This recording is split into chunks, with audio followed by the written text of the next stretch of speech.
आज भारत देश आज़ादी का 78वां स्वतंत्रता दिवस मना रहा है। तो वहीं जगह जगह पर लोगों ने झंडा फहराया।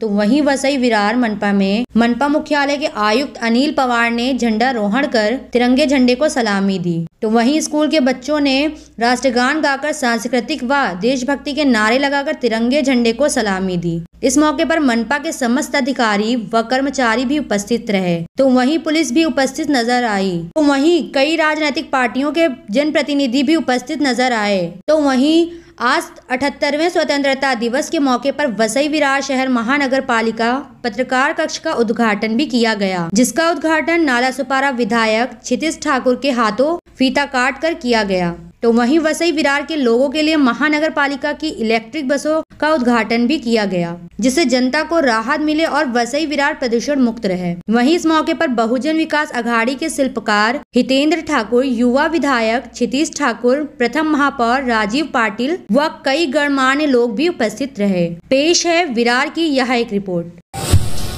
वसई विरार महानगर पालिका कार्यक्षेत्रातील सर्व नागरिक, सन्माननीय पदाधिकारी, सन्माननीय आमदार महोदय, आदरणीय हितेंद्र ठाकूर, तसेच आदरणीय दादा, सर्व माजी सन्माननीय नगरसेवक, सर्व नागरिक, विद्यार्थी, पत्रकार बंधूंनो आणि भगिनी, या सर्वांना स्वातंत्र्य दिनाच्या खूप खूप शुभेच्छा।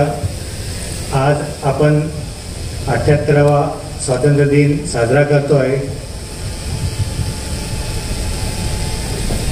या स्वातंत्र्य दिनाच्या निमित्ताने राज्य शासनाने 2 महत्त्वाकांक्षी उपक्रम सुरू केलेले आहेत, जे महापालिका कार्यक्षेत्रामध्ये आपण राबवित आहोत। त्यापैकी एक म्हणजे मुख्यमंत्री माझी लाडकी बहीण योजना। या योजनेअंतर्गत महापालिका कार्यक्षेत्रामध्ये आपण आतापर्यंत 1,14,000 पेक्षा जास्त माता भगिनींनी सहभाग नोंदवलेला आहे। सदरचा सहभाग ऑनलाईन आणि ऑफलाईन पद्धतीने महापालिकेच्या कर्मचाऱ्यांच्या माध्यमातून नोंदवला गेलेला आहे। यामध्ये सर्व माता भगिनींना विनंती व आव्हान आहे की आपले जे आधार कार्ड असेल ते आधार कार्ड आपण बँकेशी संलग्न म्हणजे सीडिंग करून घ्यावे, जेणेकरून आपल्याला प्रत्येक महिन्याला जे 1500 रुपयाचं वेतन प्राप्त होणार आहे ते ऑनलाईन पद्धतीने आपल्या बँक खात्यामध्ये जमा होईल।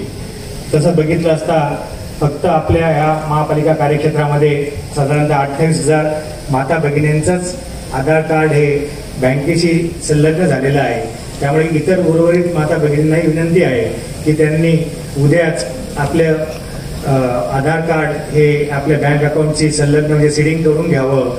तशा सर्व सूचना महापालिकेच्या आणि जिल्हाधिकाऱ्यांच्या स्तरावरून सर्व बँक्सला दिल्या गेलेल्या आहेत। त्यामध्ये कोणत्याही प्रकारची अडचण असली तर आमच्या कार्यालयाशी महापालिकेतील अधिकारी कर्मचाऱ्यांची आपण कृपया संपर्क साधावा, जेणेकरून आधार लिंकिंगला कोणत्याही प्रकारची अडचण येणार नाही। तसेच दुसरी एक आपली योजना होती ज्यामुळे स्वयंरोजगारची निर्मिती होणार आहे। यासाठी मुख्यमंत्री युवा कार्य प्रशिक्षण योजना आहे। या अंतर्गत 12वी पदविका आणि पदवी प्राप्त युवकांना महापालिका तसेच शासकीय कार्यालय व इतर निमशासकीय कार्यालयाच्या माध्यमातून 6 महिन्यांचं प्रशिक्षण दिलं जाणार आहे। त्या प्रशिक्षणा कालावधीमध्ये त्यांना भत्ता तथा विद्यावेतन देखील 6,000 रुपये, 8,000 रुपये, 10,000 रुपये 12वी पदविका आणि पदवीधर अशा युवकांना दिलं जाणार आहे। त्याचा देखील आपण लाभ घ्यावा। त्यासाठी देखील महापालिकेच्या माध्यमातून आम्ही सर्व सेवा उपलब्ध करून दिलेली आहे। आतापर्यंत साधारणतः 170 युवकांनी याच्यामध्ये भाग घेतलेला आहे।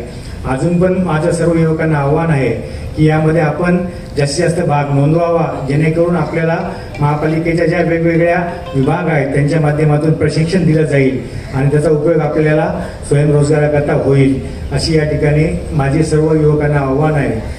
त्याचप्रमाणे आपल्याला केंद्र शासनाच्या राष्ट्रीय शुद्ध हवा कार्यक्रमाअंतर्गत 57 इलेक्ट्रिकल व्हेकल्स प्राप्त झालेले आहेत।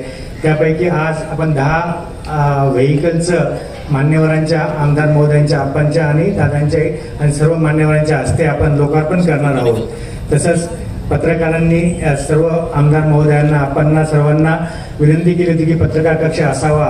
त्याप्रमाणे आप्पांच्या सूचनेप्रमाणे आपण इकडे पत्रकार कक्षही सुरू केलेला आहे। त्याचं देखील एक उद्घाटन आपण या ठिकाणी मान्यवरांच्या हस्ते करणार आहोत। तसंच 3 आपले महापुरुषांचे तैलचित्र म्हणजे आपले भारतरत्न डॉक्टर बाबासाहेब आंबेडकरांचं आहे, त्याचप्रमाणे शिवाजी महाराजांचं आणि आपल्या चिमाजी आप्पांचं तैलचित्र या ठिकाणी प्रवेशद्वारावर आहे, त्याचं देखील विमोचन मान्यवरांच्या हस्ते होणार आहे।